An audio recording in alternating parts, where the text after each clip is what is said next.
You're watching College Sports Rush's Sports Bettor's Paradise on the Bet Rivers Network.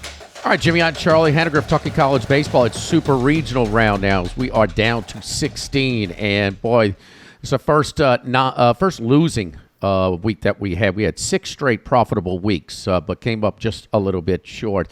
I did hit that Texas San Antonio win in the Austin Regional at plus 300. We'll get to that in just a little bit. But the thing you have to this tournament is usually much more chalk heavy. This thing has flipped the script. Where chalk prevailed in March Madness for the college basketball tournament, it has not been the same. So we've got 6 of the top 12 seeds are gone. First time ever, the top 2 seeds, the national seeds, are gone before the super regional round as well. Let's get right to it, and let's go down to Auburn. Some form held here as the Auburn and Coastal, they take advantage of their home sites for the regional play and take care of business with playing the minimum games as well. Auburn here in the regional, Charlie, is plus Coastal Carolina. You're looking at is plus 115. The visiting Chanticleers, who have won it all in the past, and boy, some unusual pitching dominated games, including a 1-0 elimination game to punch their ticket to this round. Yeah, there's a lot of things I like about them. And how many guesses would you need if you said who leads the nation in wins? Well, it's Coastal Carolina with 51. They've won 21 games in a row.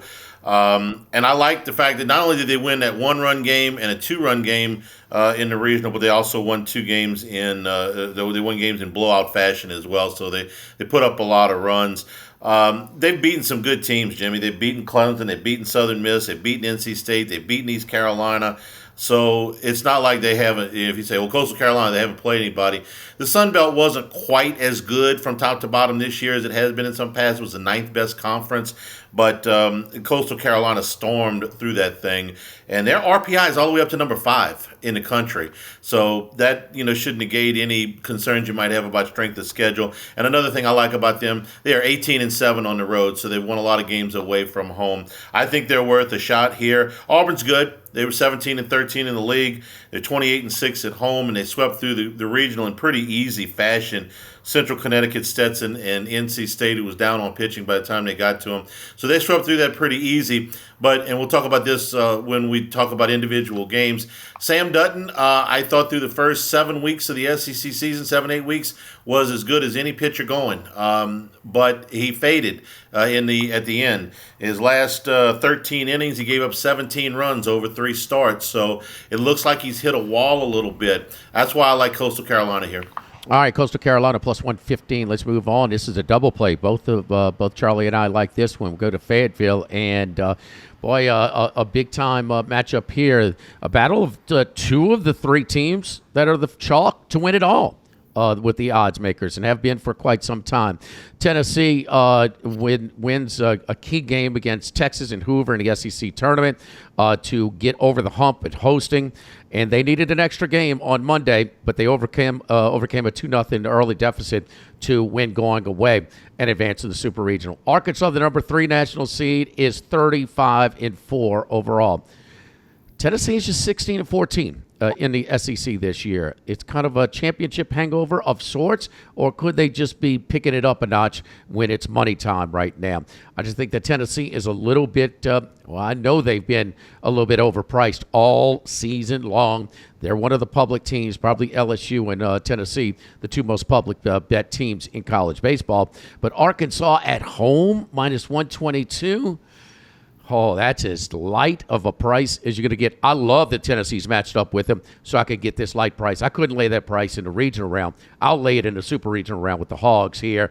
It'll be lit. And, of course, they already beat Tennessee 2 out of 3 earlier in the season. Yeah, they're as good a team at home.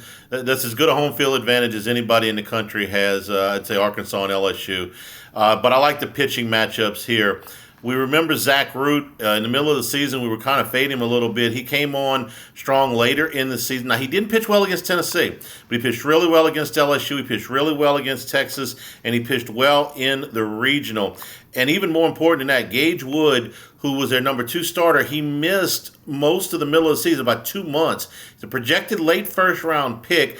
He had his longest outing since coming back from the injury in the regional. He threw 6 innings. Now, he was pitching with a big lead, but he only gave up 3 runs. He's a big time talent. I love Gabe Gackle, who is a sort of a combo starter reliever. You love to have those guys available in situations like this. Now let's look at Tennessee. Liam Doyle, top 5 pick in the draft. But what did they ask him to do this past weekend? He threw 104 pitches against Miami of Ohio on Saturday. They asked him to come back on Monday and throw 31 more against Wake Forest. That's 135 pitches over a 2.5-day period or so. So I got to believe they're going to hold him in game 1, give him that extra day.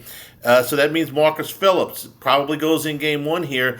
He's had a good season, but of late, not as good. ERA is 6 in his last 4 starts. So the Arkansas pitchers I see is kind of ascending. The Tennessee pitchers, I think, are a little bit more compromised here. All right. And Vitello, and we chart this a lot, who pitches down in the first game in that 1-4 matchup of the regional play. He never does. He always pitches his ace, but he can only throw one game. It's either 1 or 2. So of course, having to compromise him and come back on a Monday after a complete game start or a complete start of 100+ pitches, just a few days before, he's going to save him to the game 2 in that region. That 1-2 order matters a great deal in the regional round. It matters pretty much not at all in the super regional round. No, not at all. It's a weekend series. They're going to pitch 1 or 2, and that's it for the regional. So Texas San Antonio, I like that price last week at Texas, but I think they're playing a tougher team. Certainly not as good of a resume for sure. I mean, Texas won the SEC by multiple games, but they lost their starter. They kind of leaked oil to the finish line after that emotional sweep against Texas A&M, all one-run wins. But I like Texas San Antonio. I think this is an awesome super regional. And I think it's a flip of the coin. I just can't recommend it at such a short price. I'll have a small ticket on Texas San Antonio. I'm just not ready to. I'm looking at plus money. I think is some value. And it's not just Texas San Antonio, and I'll semi-endorse them here, but that's because they got out of the Texas Regional, but how they did it. They fall behind in the marble game, that winner's bracket game, to put you in a catbird seat. They're down 7-1 in Austin. I don't care what team Texas has, from Augie Garrido to to Schlossnagel, whoever it is. Listen, that is an impressive comeback, and they can hit 7 guys bat over 300. They bat 317 as a team.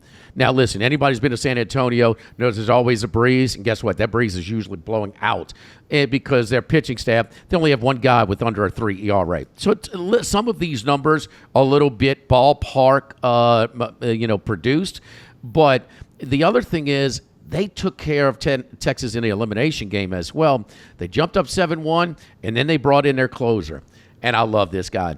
Orioski, he leads them in saves. He gave up 1 run over 3. Barely did Texas threaten. And you just slammed the door. You just choked them out in that process. But Orioski is 8-0 with a record. They don't mind putting him in when they're falling behind, when they're behind by a little bit, or in a tie game, because they trust him in that lineup. That's going to produce some results. So this is 2 teams that are really, really good. Forget the branding. This is the only Big Ten team left, standing in the Sweet 16. But Texas San Antonio, they dominated that league. They dominated Austin, and they're going to go to UCLA and give them all they could handle. The Bruins, though, have looked just as good.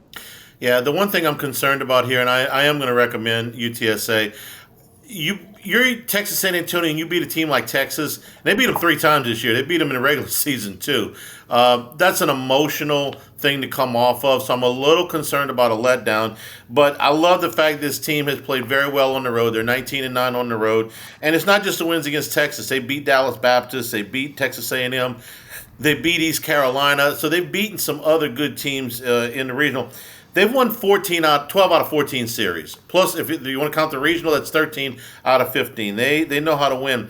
And I looked at the Q1 and 2 records for these 2 teams. It's 19-6 for UCLA. It's 15-6 for UTSA. So you've got similar strength of schedules here.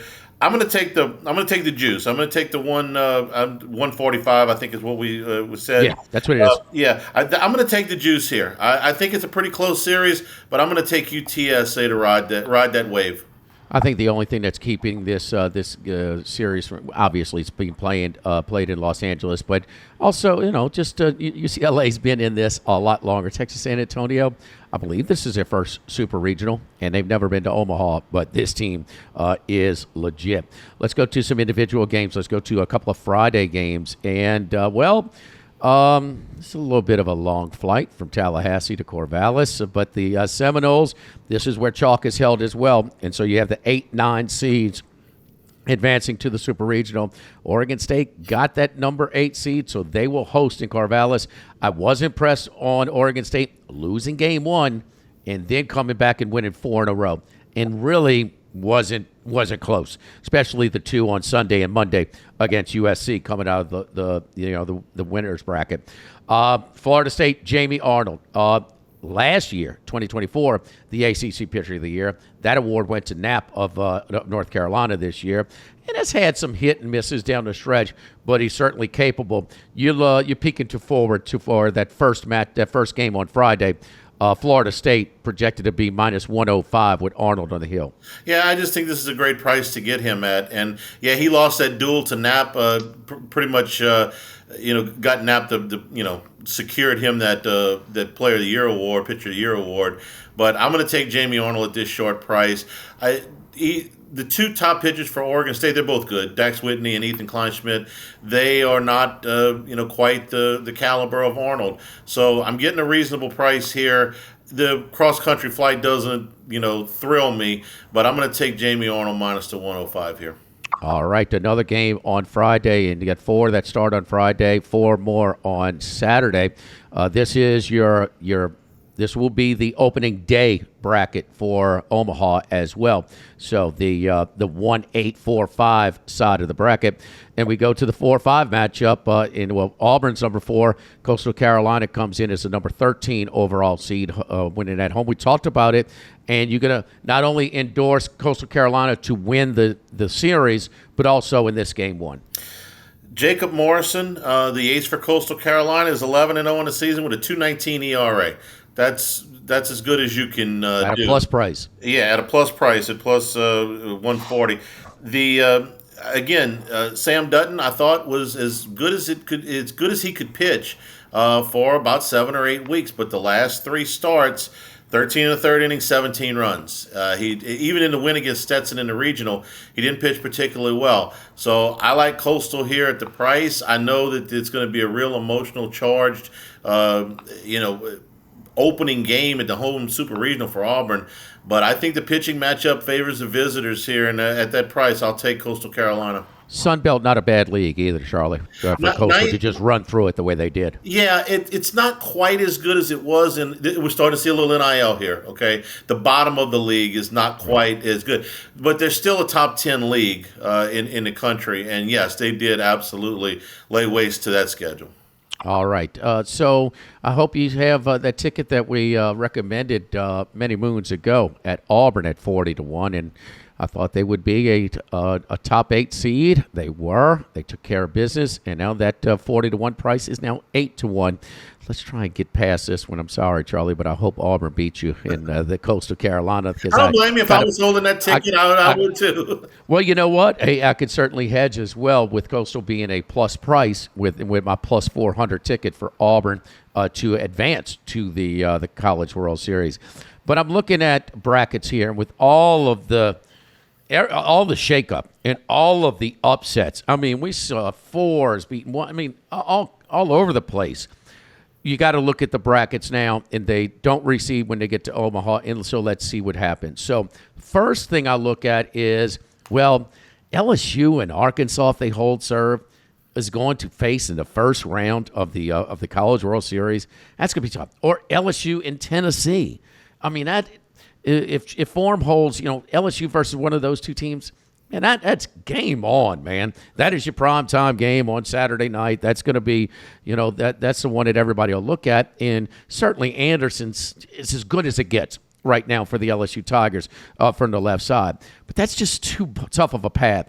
And I can't back Tennessee or Arkansas first at that price, and they're playing each other. So the path here, first of all, I'll look at North Carolina. I think North Carolina will advance to the College World Series. They will ride Knapp in the first game of the Super Regional, and then maybe the first game in Omaha, and they'll be 1-0.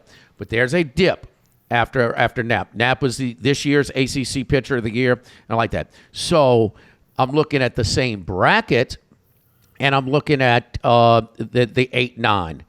And this is a toss-up regional, but I like Oregon State a little bit more than Florida State. Well, they're at home. And also, they got their scare, and they just had a more adverse path to get to this point. When you get facing 4 elimination games, that's saying something. And they just flattened it out. Oregon State, because of the obvious situations where they took a gut punch to the athletic department, they need this more than ever to try and keep their boosters excited about one of their athletic programs. So Oregon State, I would say at 15-1. That's a great price. So Oregon State will, if they advance, they will play the Louisville and Miami. Miami. Jeez, out of Hattiesburg. Louisville, Miami winner. That they're going to be favored in that game. And guess what? They play the number 2 seed against North Carolina. They don't face Jake Knapp. They won't be favored, but they're going to be a pick 'em. They have a favorable choice, and North Carolina's odds aren't nearly close to 15-1. Both are 15-1. If you're a $100 player, put $100 at a 15-1 on Oregon State and put $50 on Florida State, because I love this path for the 8-9 Super Regional winner. I'm going to pick Oregon State to come out of it, even though they're facing Jamie Arnold at home. God, the travel. And also, this is, had more of an adverse path. So 15-1, I like the path. I like avoiding Knapp in sort of that marble game on their side of the bracket. I could see this team easily being in the championship series. Yeah, I don't disagree with anything you said. If I were setting the odds on to win the whole thing right now, I would make North Carolina the favorite. Just simply because of what you talked about. The 2 favorites right now are Arkansas and LSU, and you just talked about that path against each other. Now, I will tell you that when those 2 teams meet, whether it's Arkansas or Tennessee, and if LSU is able to beat West Virginia, the winner of that game is going to become a massive favorite one game into Omaha. But I like the path on the other side at the price. If North Carolina were a little bit longer odds, I would like them as a play. But I think really they should be the favorites at this point. I agree. North Carolina, should be 1-0 in Omaha. So there will be, only 4 teams with that. Problem is on other side. Arkansas could be, if they get there. Tennessee, if they get there, LSU. Guess what? One of those 3, right. The top 3 odds-on favorites. The choice is to win it all.